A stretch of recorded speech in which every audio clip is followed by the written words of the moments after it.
So it's a really interesting question. And all I remember about the Apollo missions was we had just moved from the city out to the country.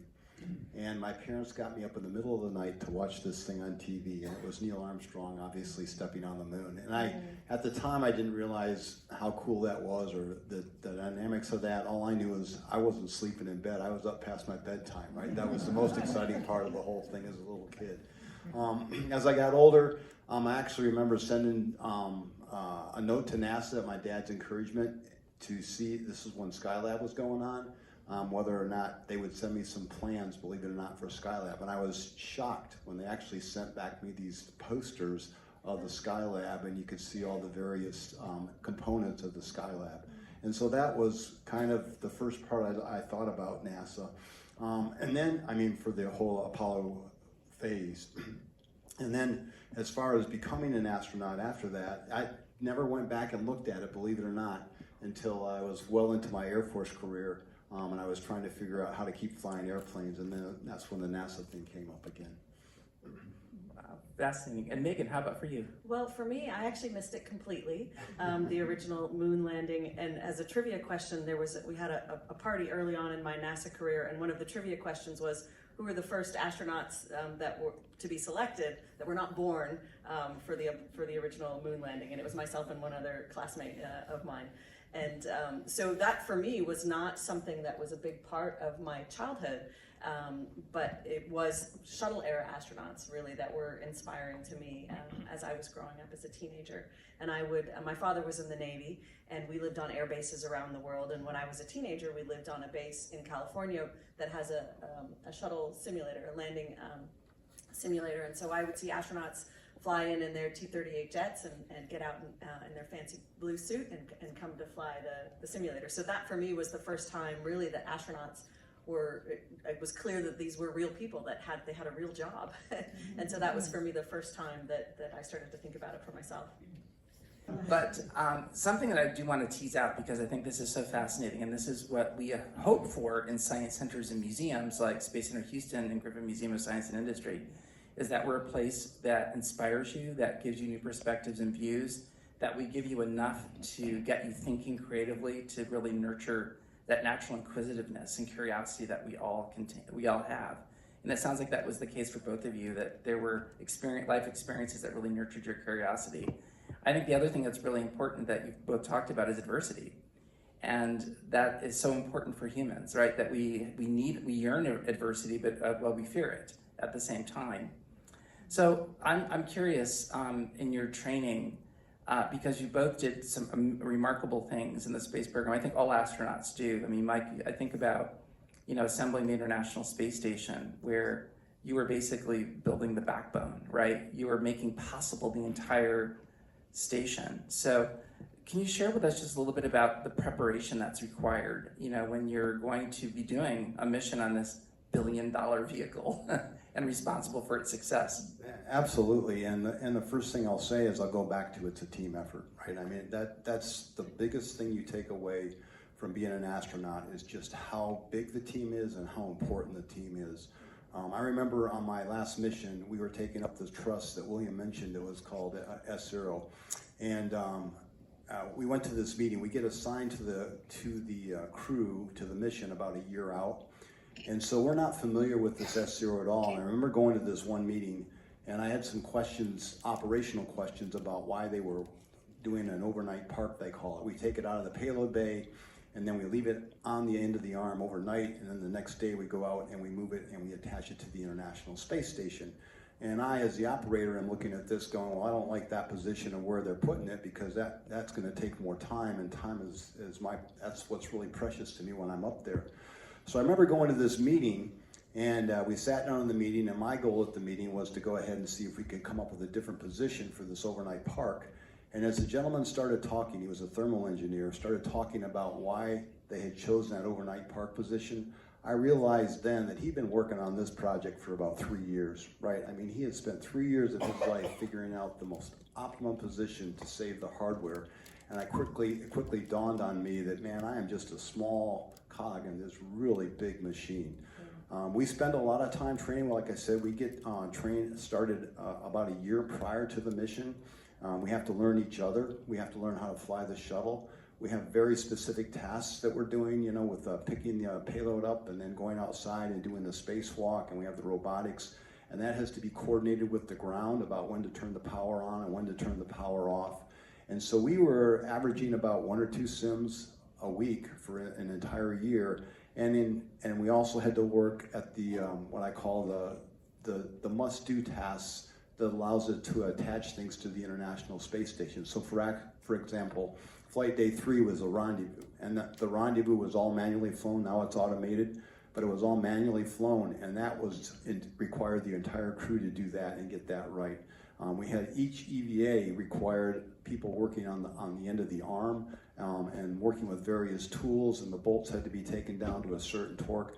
And so we would spend time in the neutral buoyancy lab, we would spend time in the robotics lab, we would spend time, and we had a myriad of simulators, like 4 or 5 different simulators that we would use to hone each one of those skills for an entire year. And you had to not only know the mission, but you also had to be able to anticipate what's the next worst failure and how are we going to handle that failure when it shows up, right? How do we make sure we still accomplish the mission if we don't have all the tools? And when you package that all together, I can tell you that for the 1 year that we trained for all my flights, it was a pretty intense year, but it was a lot of fun too. Wow, I'm stressing out hearing that.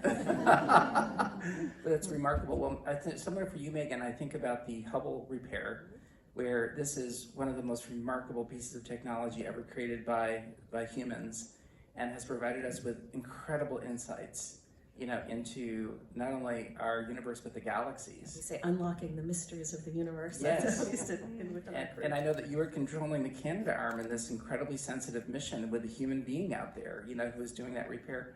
So could you talk a little bit about your preparation for that mission? Absolutely. Similar story to yours, Mike. When our mission was first announced, it was after the Columbia accident, and the decision had been made that they were actually not going to do a repair mission for the Hubble Space Telescope because there was no safe haven for us. So if something went wrong with our heat shield, we could not get to the International Space Station. There was no way to do that. We're in a completely different orbit. And so that was obviously very disappointing to the community. And then the decision was made after doing an enormous amount of homework to determine that they could actually have a second space shuttle ready on the launch pad to come and get us within the right amount of time so that we could safely launch this mission and be recovered even if we did have a problem. So when that announcement was made, it was a very big deal. And our crew was announced at the same time, which was a very big deal for me. It was very exciting. And one of the first things we did was we went to the Goddard Space Center, which operates the telescope. We went to the Johns Hopkins Institute that manages all the science that gets done. So we were told there's going to be a mixer. You come and meet the people that do this work. I thought, this will be great. It'll be like cookies and punch, and 20 minutes, and we'll be on to training. So we walk into this space, and it's an auditorium kind of like this, about not quite as elevated, but similar in size. And it was packed to the rafters with people who had brought their families, their children, everyone they knew. It seemed like we walked into this room, and the entire place stood up and started cheering. And all I had done at that point was show up. I literally hadn't done anything. And at that moment, it's one of the most memorable moments in my career as I realized what this represents to these people. This is their life's work. This is their passion. They've put so much of their own lives and energy into doing this, and we really better not screw it up. And I looked at my crewmate, and we both had really teared up in that moment to realize what this meant for all of these people, and again, it's a microcosm of the country and of the whole world. So no pressure, right? $1 billion telescope, and it was my job as part of this team to use the robotic arm, as you said, William, to reach out and grab a hold of it, put it in our truck bed, basically, of the orbiter. But first, of course, we have to get there. So all of the training, like Mike mentioned, to get ready to fly the orbiter itself, and then the training to do the spacewalks. We did 5 back-to-back spacewalks, which is not the way we do spacewalks anymore on the space station. But we had the luxury of training for the specific tasks that we were going to do. So the spacewalks are very carefully choreographed, one step after another. And so we can practice those things over and over again in our neutral buoyancy, the big swimming pool that we have in Houston. And then, of course, you get in space and nothing happens the way that you planned for it to happen. But again, this amazing team on the ground has spent so much time thinking through all of these details and every possible thing that can go wrong. Back then, we used to have actual hard copy books checklists, and so our what's called the crib sheet, which was everything that can go wrong, was about as a book about this thick, because the team had sat down and thought through, if this goes wrong, what will we do, for as many things as they could think of, and then still something else will actually go wrong. But because they've spent so much time thinking about it and training us, they can real time think through those problems and react.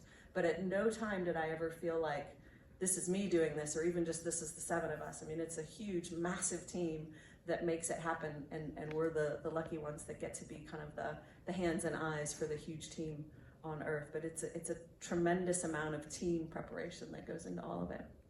So first I'll say, speaking only for myself, I mean, I make mistakes all the time. And that's why we train, right? Let's try to make all the mistakes that we're gonna make right here on Earth. If nothing else, to help us build that muscle of how do I respond to this when it happens in space. So we do that in a lot of ways. We do that by flying airplanes together. We do that by flying in simulators together. And I remember a boss that I had early on who had something of a gruff, one might say caustic personality, but he actually gave some of the best advice that I've ever gotten, which is, during an asset sim, things are moving really fast. The training team throws everything at you. They break as many things as they possibly can, and you're going to do something wrong. And he used to say, you get 3 seconds of remorse, and then you have to get back. You have to get your focus back in the game. And it's not because you forget about the mistakes that you make. You're going to talk about them probably at great length once the sim is over, but you have 8.5 minutes to get from the surface of the Earth to get yourself into space.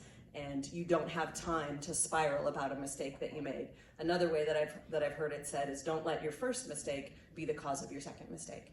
And so you really have to train yourself to not, like I said, spiral down the drain over making the mistake. You have to realize it's going to happen. It's almost intended to happen in that environment, so that you can train yourself how to respond and get back in the fight, and then learn the lesson for the next time on that specific thing.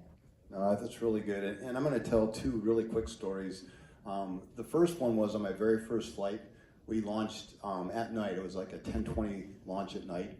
And after you launch into space, the main engine's cut off about 8 minutes after you're into space. And then about 20 minutes later, you have to do this burn. It's called an OMS 2 burn. And it's a really important burn, because when you do that burn, you circularize yourself around the Earth.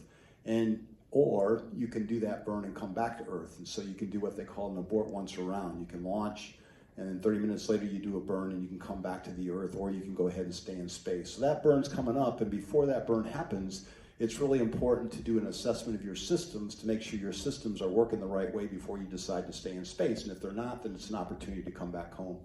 And so I was going through the checklist, and one of the things on the checklist said to check the windshield for damage. So in the sims, all I have to do is ask the sim soup, hey, do I have damage? And they say yes, and we come home, they say no, we stay in space. But now I actually have to inspect the windshield for myself.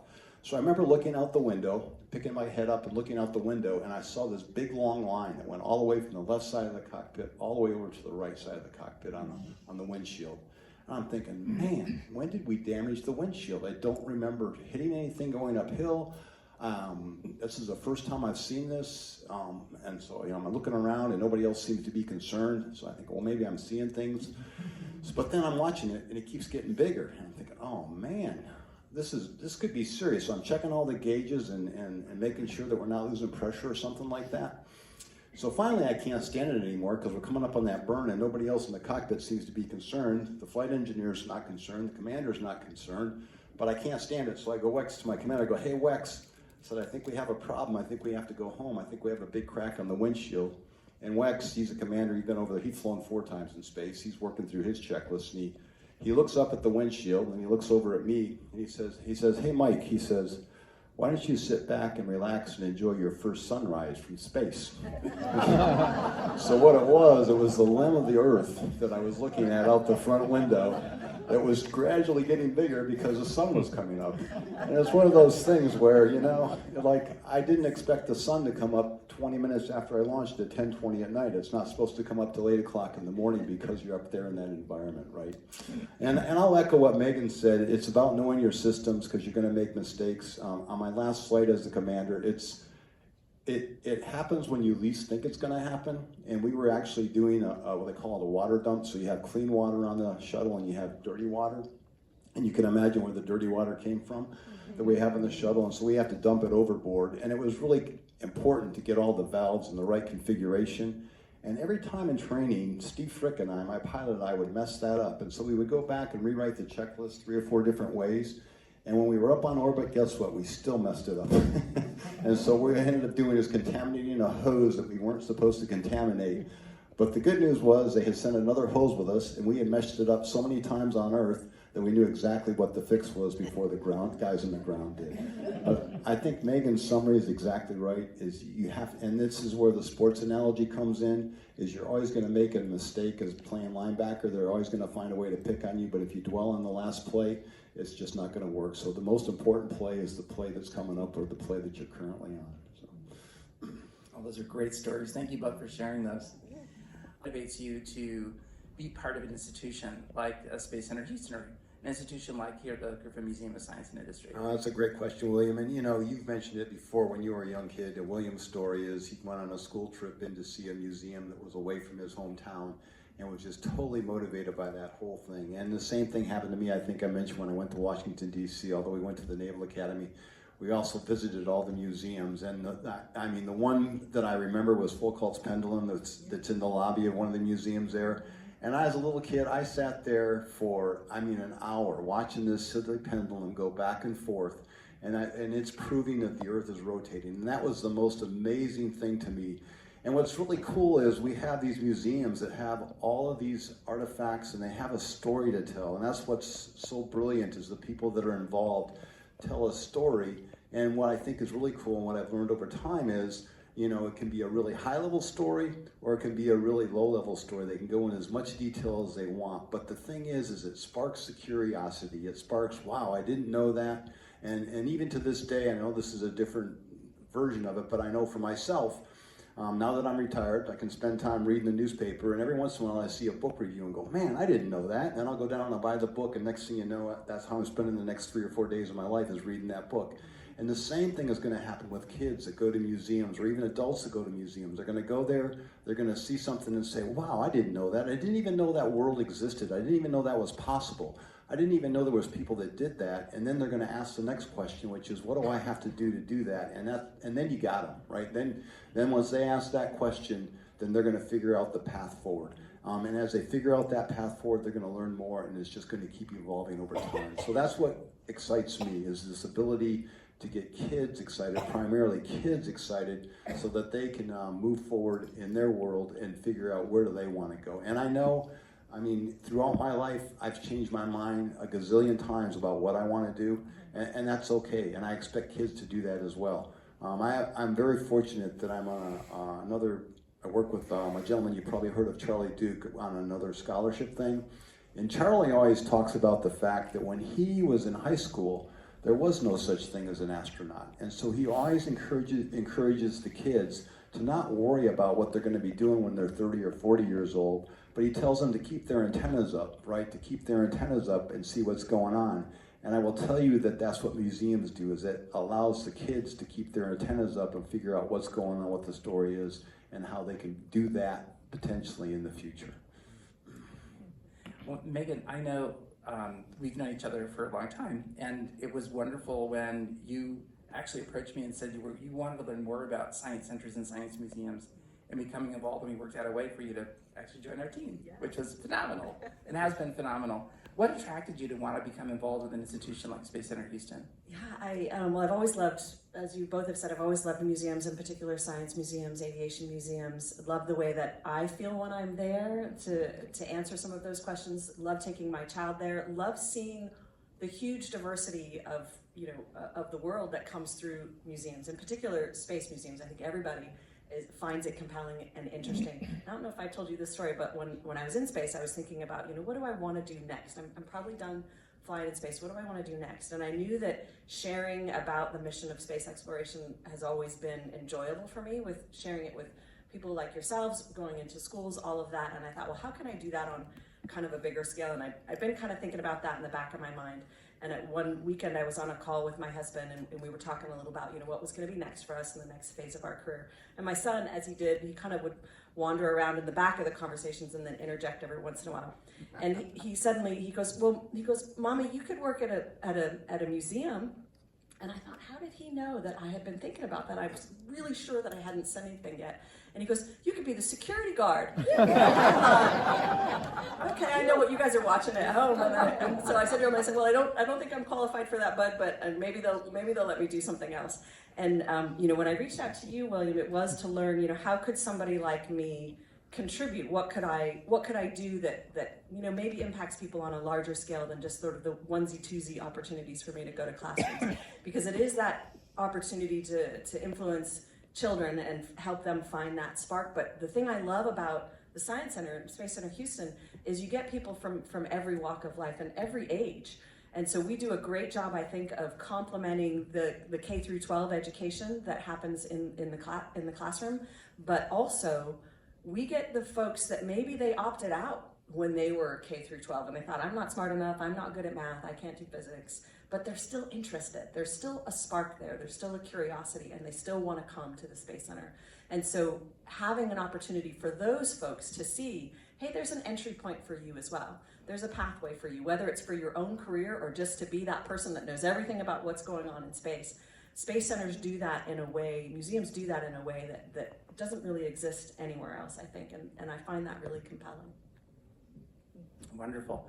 I could talk with you guys all night, but unfortunately we're coming to the close of our time this evening, and I'm sorry I could not get to many more of the questions. There's so many that came in this evening. We'll try to find a way to get out responses to all of you, but please join me in extending a warm thank you to Mike and Nick.